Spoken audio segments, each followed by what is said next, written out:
শুনে রাখো জুয়ারিরা, তোমরা যারা জুয়া খেলে নিজেকে স্বাবলম্বী করতে চাও, জুয়া খেললে স্বাবলম্বী হবা না, আস্তাগফিরুল্লাহ বললে স্বাবলম্বী হবা।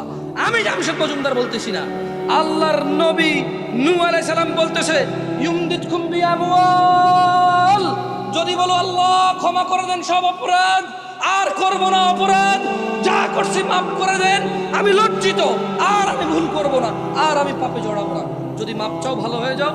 নূহ আলাইহিস সালাম বলছে যে, আল্লাহ বলছে যে ওয়ায়ুমদিদকুম বিআমওয়াল, তাহলে তোমাদের সম্পদ বৃদ্ধি করবে। জুয়া খেললে সম্পদ বাড়বে নাকি আস্তাগফিরুল্লাহ বললে? জুয়া খেললে সম্পদ বাড়বে কে বলে? ইউটিউব বলে, ওখানে অ্যাড আসে জুয়া খেললে আমি 2 দিনে বড়লোক হয়ে গেছি, আপনি কি হতে চান? এই মার্সিডিজ গাড়ি কিনতে চান? হ্যাঁ কি এরকম হতো না? গাড়ির ইন্টেরিয়র দেখে তো বলা পাগল হয়ে যায়, কিন্তু আমার সাইকেল নাই গাড়ি পেয়ে যাচ্ছিল, খেল